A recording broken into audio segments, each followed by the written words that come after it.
Hello बच्चों, good morning. कैसे हो सब? तो हम क्लास 11th में फिजिकल वर्ल्ड चैप्टर पढ़ रहे थे और उसमें हम फंडामेंटल फोर्सेस इन नेचर कर रहे थे, जिसमें हमारा टॉपिक चल रहा था इलेक्ट्रोमैग्नेटिक फोर्स। हमने लास्ट लेक्चर में स्टार्ट कर लिया था, आज के लेक्चर में उसे कंप्लीट कर देंगे। ठीक है, तो हमने लास्ट लेक्चर में इतना पार्ट देख लिया था कि इलेक्ट्रोमैग्नेटिक फोर्स दो टाइप के होते हैं, एक तो इलेक्ट्रोस्टैटिक फोर्स और एक मैग्नेटिक फोर्स। जब चार्ज रेस्ट में होता है, इलेक्ट्रिक चार्ज रेस्ट में होता है, तब इलेक्ट्रोस्टैटिक फोर्स जनरेट होता है, और जब चार्ज मूव करने लगता है, मोशन करने लगता है, तब मैग्नेटिक फोर्स जनरेट होता है। ठीक है, उसके बाद ये पार्ट हमने देख लिया था। देखिए, ये डायग्राम को एक बार वापस से हम कवर कर लेते हैं, फिर आगे पार्ट कंटिन्यू करेंगे। ठीक है,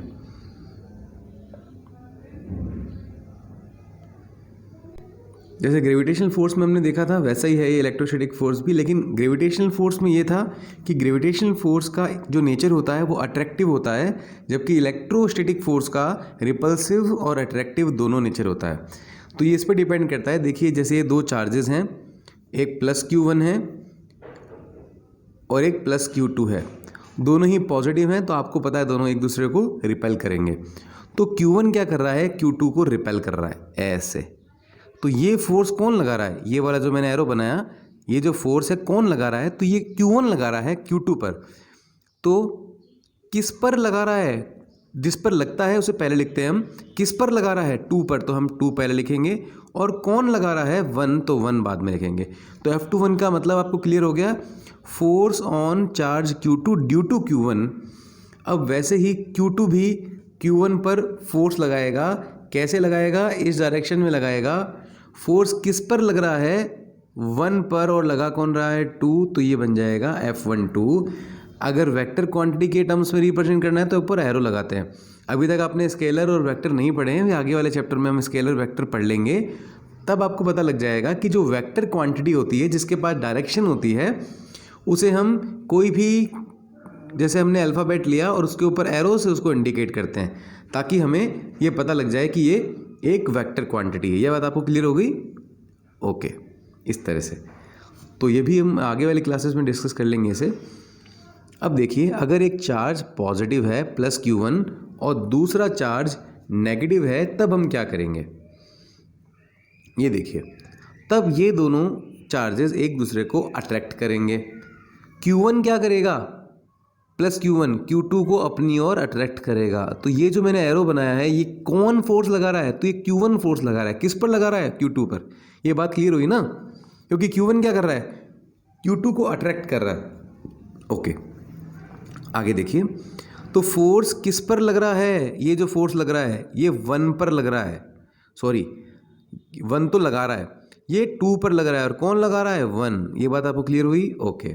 Q2 भी क्या करेगा? Q1 को अपनी तरफ अट्रैक्ट करेगा। तो ये ऐसे खींचेगा Q2। फोर्स किस पर लग रहा है? 1 पर। लगा कौन रहा है? 2। तो ये देखिए आप, ये एरो है F12 का, ये एरो है F21 का। यह आपको क्लियर हो गई होगी बात। ओके, तो हमने ये भी देख लिया था लास्ट क्लास में, ये भी कवर कर लेते हैं कि ये जो फोर्स का मैग्नीट्यूड होता है, F12 और F21 इक्वल होते हैं। मतलब जितना F12 है उतना ही F21 है, और दोनों की डायरेक्शंस अपोजिट हैं। इसका मतलब ये भी एक इक्वल एंड अपोजिट पेयर बना रहे हैं, या एक्शन रिएक्शन पेयर बना रहे हैं।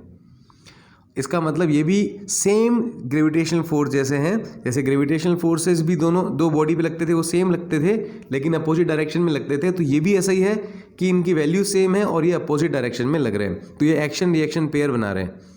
अब इसकी वैल्यू क्या है कि ये फोर्स डायरेक्टली प्रोपोर्शनल होता है दोनों के चार्ज के प्रोडक्ट के, और इन्वर्सली प्रोपोर्शनल होता है दोनों के बीच की डिस्टेंस के स्क्वायर के।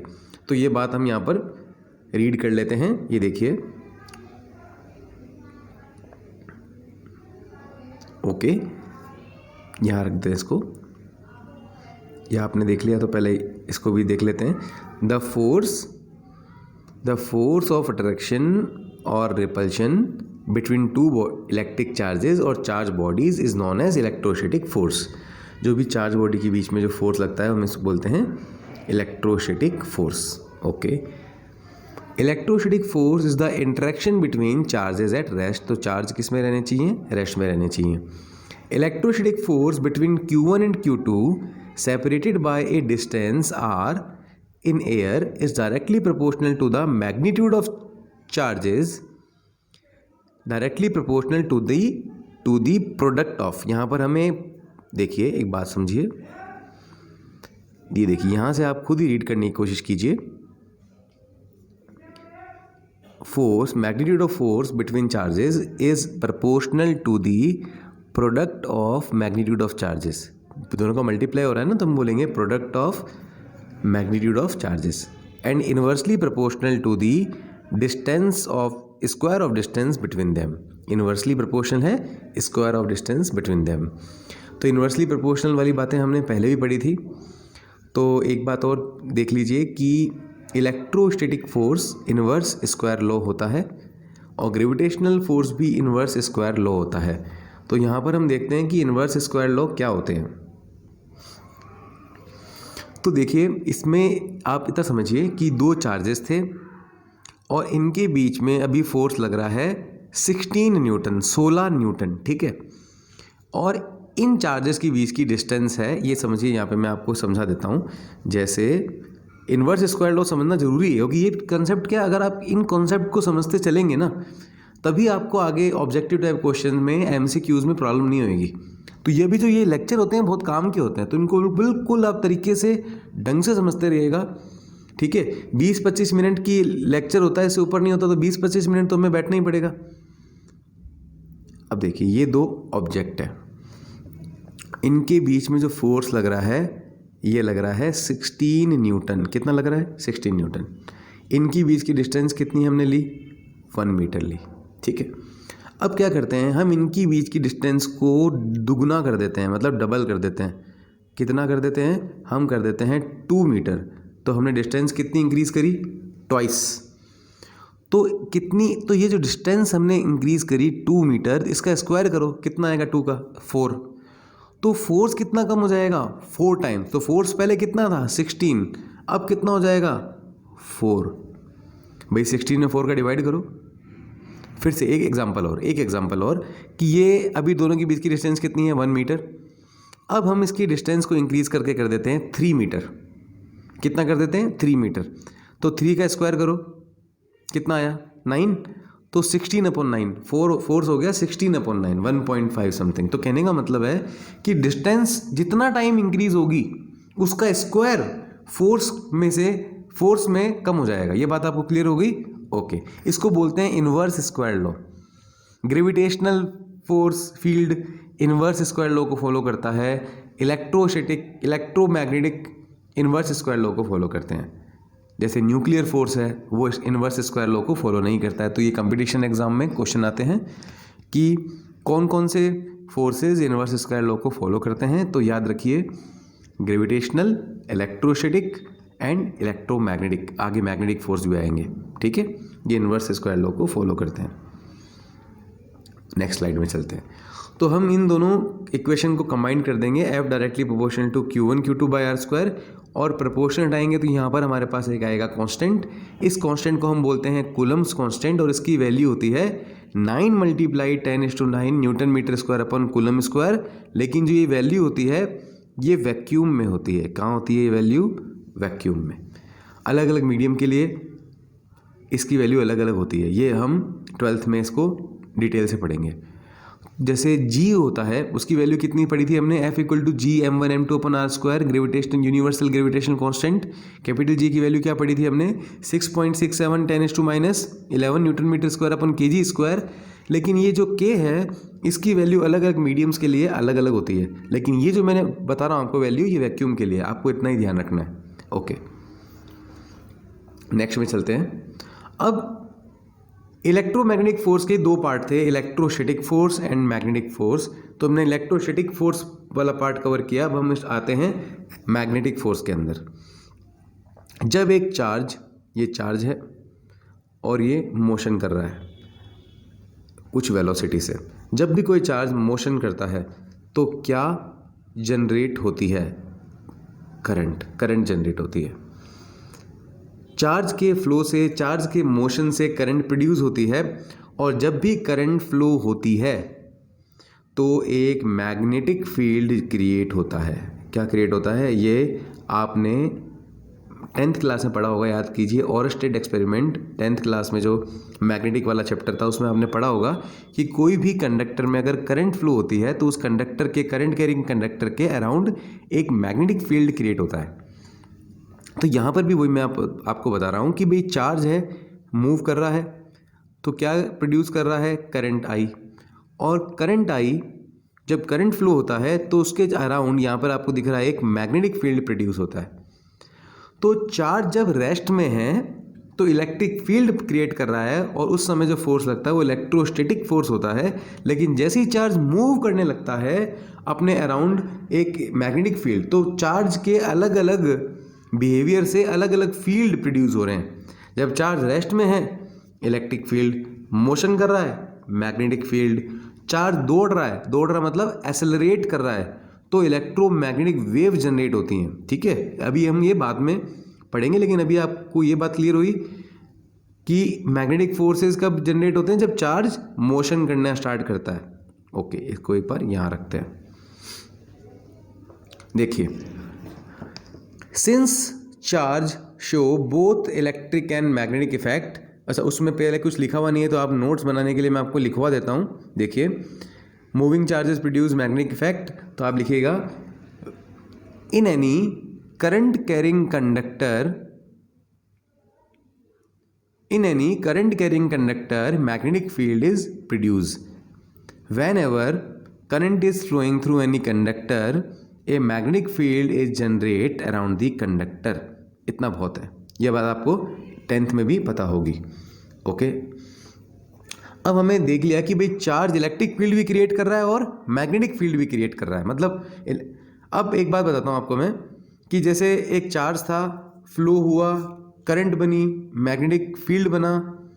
अब उस मैग्नेटिक फील्ड में अगर कोई दूसरा वायर आता है करंट कैरिंग जैसे ये देखिए, ये एक वायर है, इसमें करंट फ्लो हो रही है, चारों तरफ मैग्नेटिक फील्ड बन गया। अब ये समझिए आप कि चारों तरफ मैग्नेटिक फील्ड है। ठीक है, अब इसमें एक और करंट कैरिंग वायर आ गया, तो उस करंट कैरिंग वायर पर ये वायर फोर्स लगाएगा, वो भी इस पर फोर्स लगाएगा, ये भी उस पर फोर्स लगाएगा। इसका मतलब चार्ज के कारण दो फोर्स क्रिएट होते हैं, एक तो इलेक्ट्रिक फोर्स, इलेक्ट्रोस्टैटिक फोर्स, और दूसरा मैग्नेटिक फोर्स। दो फोर्स क्रिएट होते हैं। तो हम यहाँ पर देखते हैं, since charges shows both electric and magnetic effects, hence the force between charges is known as electromagnetic force। Electric field भी, फोर्स भी क्रिएट हो रहा है और मैग्नेटिक फोर्स भी क्रिएट हो रहा है। अब इसकी कैरेक्टरिस्टिक्स देख लेते हैं। अभी हमने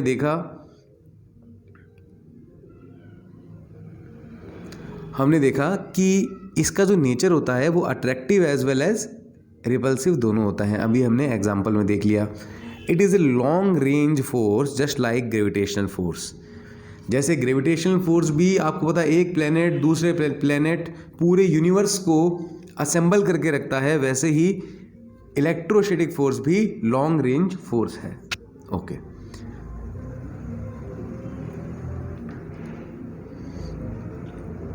next point, it is A central force.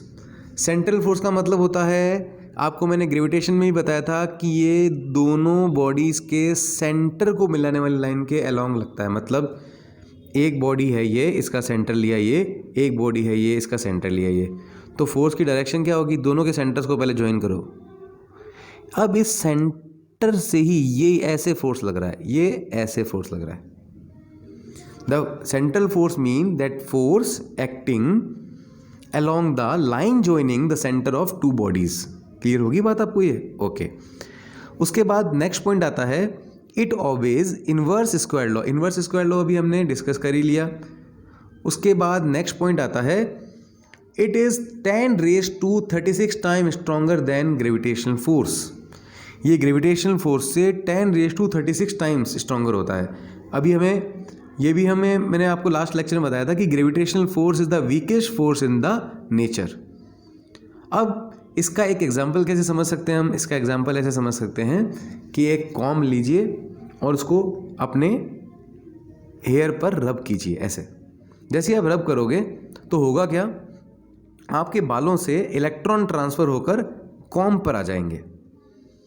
तो जिस पर इलेक्ट्रॉन आते हैं वो नेगेटिव चार्ज होता है, जिससे इलेक्ट्रॉन जाते हैं वो पॉजिटिव चार्ज होता है। तो आपके बाल हो जाएंगे पॉजिटिवली चार्ज और कॉम हो जाएगा नेगेटिवली चार्ज। ठीक है, अब आप क्या कीजिए, उसके बाद कॉम नेगेटिव चार्ज हो गया, उसके बाद क्या कीजिए, कागज़ के छोटे टुकड़े, सबने किया हुआ है एक्सपेरिमेंट, सबको पता है, कागज़ के छोटे टुकड़े नीचे रखिए और कॉम से जैसे ही कॉम उसको पास ले जाओगे तो वो इसके चिपक जाएंगे। चिपकने के बाद आप ये, जैसे आप समझिए मेरे हाथ में कॉम है और आप इमेजिन करिए कि मेरे हाथ में कॉम के पास वो कागज़ के टुकड़े चिपके हुए हैं। अब अगर ग्रेविटेशनल फोर्स ज़्यादा होता तो वो कागज़ के टुकड़े कहाँ जाते, नीचे जाते। अगर कागज़ के टुकड़े इस कॉम से चिपके हुए हैं, इसका मतलब आपको एक छोटे से एक्सपेरिमेंट से क्लियर हो गया कि कौन सा फोर्स ज़्यादा स्ट्रॉन्गर है। क्योंकि कागज़ के टुकड़े इस कॉम से कनेक्टेड हैं, इसलिए ये कॉम और कागज़ के बीच में जो इलेक्ट्रोस्टैटिक फोर्स है वो ज़्यादा स्ट्रॉन्गर है देन ग्रेविटेशनल फोर्स। तो यहाँ से आपको ये क्लियर होता है। ठीक है, ओके, नेक्स्ट पॉइंट पे चलते हैं। It is A conservative force. Conservative force के बारे में हमने डिटेल में बात करी थी कि एक रिवाइज करवा देता हूँ आपको। कंप्लीट साइकिल के अंदर जो वर्क डन होता है वो ज़ीरो होता है। कंजर्वेटिव फोर्स के अंदर जब हम वर्क करते हैं कंप्लीट साइकिल के अंदर वो ज़ीरो होता है। ये बात भी हमने लास्ट लेक्चर में पढ़ी थी, कंजर्वेटिव फोर्सेस क्या होते हैं। वैसे वर्क एनर्जी पावर चैप्टर आएगा, उसमें कंजर्वेटिव फोर्स के बारे में डिटेल में बात करेंगे। कंजर्वेटिव फोर्स के अंदर वैसे आप समझ लिए कि एनर्जी कंजर्व रहती है। और कंजर्वेटिव फोर्सेस के एग्जांपल मैंने आपको लास्ट लेक्चर में बताए थे, gravitational force, electromagnetic force, electrostatic force. जो भी फील्ड के कारण क्रिएट होते हैं वो सब कंजर्वेटिव फोर्सेस होते हैं। उसके बाद electromagnetic force between two charge particle is due to the exchange of photons between them. जैसे आपने देखा था कि ग्रेविटेशनल फील्ड जो जनरेट होता है वो due to the transfer of gravitons होता है, वैसे ही दो बॉडीज़ के बीच में एक टाइनी पार्टिकल्स, बहुत ही छोटे पार्टिकल्स ऐसा माना जाता है कि ट्रांसफ़र होते हैं और उनको बोलते हैं हम फोटॉन्स। ठीक है, ये भी अभी आपके कोर्स में नहीं, यूनिवर्सिटी लेवल में ये आता है, बस इतना से ध्यान रखिए। उसके बाद हम कुछ एग्जाम्पल देखते हैं जिससे हमें इलेक्ट्रोमैग्नेटिक फोर्स का पता चलता है। The motion of an electron around the nucleus of an atom is due to the electromagnetic force. ये आप देखिए, ये एटम आपको दिख रहा है, पूरा एटम है ये, और ये जो पार्ट मैंने बनाया ये है न्यूक्लियस। ये न्यूक्लियस है और न्यूक्लियस में कौन होते हैं, प्रोटॉन और न्यूट्रॉन। जो पॉजिटिव हैं प्रोटॉन है और जिनके पास कोई साइन नहीं है वो न्यूट्रॉन है। ठीक है, तो ये पूरा जो डायग्राम है ये वाला बड़ा वाला, ये एटम का है जिसमें ये न्यूक्लियस है। और देखिए अलग अलग ऑर्बिट में इलेक्ट्रॉन घूम रहे हैं। ये इलेक्ट्रॉन इस ऑर्बिट में घूम रहा है, ये इलेक्ट्रॉन इस ऑर्बिट में घूम रहा है, अलग अलग ऑर्बिट में इलेक्ट्रॉन रिवॉल्व कर रहे हैं। तो इलेक्ट्रॉन अराउंड द न्यूक्लियस क्यों घूम रहे हैं, क्योंकि इलेक्ट्रॉन पर है नेगेटिव चार्ज और न्यूक्लियस पर है पॉजिटिव चार्ज। तो होता क्या है, इलेक्ट्रॉन और न्यूक्लियस के बीच में एक अट्रैक्शन फोर्स है और वो अट्रैक्शन फोर्स, वो इलेक्ट्रोस्टैटिक फोर्स या अट्रैक्शन फोर्स किसके इक्वल हो जाता है, सेंट्रीपिटल फोर्स के। सेम कॉन्सेप्ट लगता है यहाँ पर, मून अर्थ के चारों तरफ रिवॉल्व होती है, क्योंकि उस समय ग्रेविटेशनल फोर्स इक्वल हो जाता है सेंट्रीपिटल फोर्स में उस पर्टिकुलर ऑर्बिट के लिए। तो इसमें भी इसके ऑर्बिट के लिए जो इलेक्ट्रोस्टैटिक फोर्स है वो सेंट्रीपिटल फोर्स के इक्वल हो जाता है। बाकी हमने प्रोजेक्टाइल मोशन से हमने पूरा डिटेल में पढ़ा था, आगे हम इसको और ग्रेविटेशन में भी आपको समझ में आ जाएगा कि क्यों एक्चुअली ये घूमती है।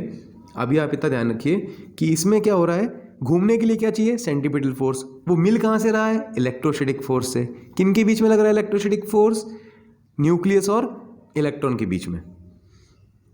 ओके, तो यहाँ पर हम लिखेंगे, ये बात आपको क्लियर होगी कि भी इलेक्ट्रॉन क्यों घूमता है एटम की चारों तरफ, ड्यू टू इलेक्ट्रोमैग्नेटिक फोर्स। दूसरा, टू और more atoms are held together due to electromagnetic force to form a molecule. तो देखिए बेटा, आपको पता ही है कि न्यूक्लियस इलेक्ट्रॉन से मिलकर एटम बनता है और एटम मिलकर मॉलिक्यूल बनाते हैं, मॉलिक्यूल मिलकर मैटर बनाते हैं। तो एटम जुड़ते हैं और क्या बनाते हैं, मॉलिक्यूल। वो जुड़ते क्यों हैं, वो जुड़ते हैं due to electromagnetic force. Okay, तो यहाँ पर हम देख सकते हैं, देखिए आप, बहुत सारे ये मॉलिक्यूल्स हैं, ये ग्रीन और ये पर्पल, ये मिलकर एक मॉलिक्यूल बनाता है और ये बहुत सारे मॉलिक्यूल मिलकर ये मैटर बनाते हैं। तो ये आपस में किस फोर्स से जुड़े हुए हैं, इनको बोलते हैं intermolecular force, inter atomic force. लेकिन ये सभी किसके टाइप्स हैं, ये इलेक्ट्रोमैग्नेटिक फोर्स के टाइप हैं। तो कहने का मतलब इलेक्ट्रोमैग्नेटिक फोर्स के कारण ही हमारा मैटर बनता है। कितनी बड़ी बात है। Okay, the atoms and molecules form a matter due to electromagnetic force, ये अपनी बात हो गई है। Force of friction, elastic force and tension are also electromagnetic force. हम आगे देखेंगे न्यूटन वाले में चैप्टर में, एनएलएम में, उसका आगे देखेंगे, फ्रिक्शन पढ़ेंगे। और फ्रिक्शन में हम देखेंगे कि फ्रिक्शन भी एक इलेक्ट्रोमैग्नेटिक फोर्स का ही टाइप है। इलास्टिक फोर्स, जैसे स्प्रिंग में हम स्प्रिंग को ऐसे कंप्रेस करते हैं, एक्सपेंड करते हैं, तो उसमें भी जैसे ही हम इसको एक्सपेंड करते हैं उसके मॉलिक्यूल इधर की तरफ फोर्स लगाते हैं, रीस्टोरिंग फोर्स लगाते हैं, तो ये भी एक इलेक्ट्रोमैग्नेटिक फोर्स का ही एग्जांपल है। और जो टेंशन आती है रस्सी के अंदर, स्ट्रिंग के अंदर, जब भी हम किसी चीज़ को रस्सी से बांध कर खींचते हैं तो उसमें टेंशन आती है, तो वो भी एक इलेक्ट्रोमैग्नेटिक फोर्स का ही टाइप है। और लास्ट एक इफेक्ट हमें दिख रहा है, ये बच्चा दिख रहा है क्यूट सा। हाँ, तो the comb attracts the dry hair when rubbed due to electrostatic force. बताता हूँ आपको मैं बात। आपके बाल सूखे हैं और आप कंघा लेकर बार बार उस पर ऐसे कर रहे हो, तो होगा क्या, कंघे पर लगातार इलेक्ट्रॉन्स आते रहेंगे, कंघा लगातार नेगेटिव चार्ज होता रहेगा और आपके बालों से इलेक्ट्रॉन जाते रहेंगे। इलेक्ट्रॉन जाते हैं तो बाल हो जाते हैं सारे पॉजिटिव चार्ज। अब एक बाल ये मेरा पॉजिटिव चार्ज और पास वाला भी पॉजिटिव चार्ज, और पॉजिटिव आपस में क्या करता है, रिपेल, तो मेरे सारे बाल रिपेल हो जाएंगे। समझ रहे हो बात, जैसे इन मुन्ने के हुए हैं। ठीक है, ये देखो इसके बाल, ये देखो आपस में रिपेल हुए हैं। क्यों? क्योंकि इसके बाल हो गए सारे पॉजिटिव चार्ज। समझ गए क्यों हुए? क्योंकि इसने कॉम्ब से क्या किया, कॉम्ब से अपने हेयर को इसने रब किया, तो कॉम्ब के पास आ गए नेगेटिव चार्ज और हेयर के पास रह गए पॉजिटिव चार्ज, और हेयर इसे करने लग गया एक दूसरे को रिपेल, और इसके बाल हो गए ऐसे। ओके, तो यही हमारा था इलेक्ट्रोमैग्नेटिक फोर्स का डिटेल पूरी। और नेक्स्ट क्लास में हम पढ़ेंगे weak nuclear force and strong nuclear force. तो आज के लिए केवल इतना ही, बाकी करेंगे नेक्स्ट क्लास में।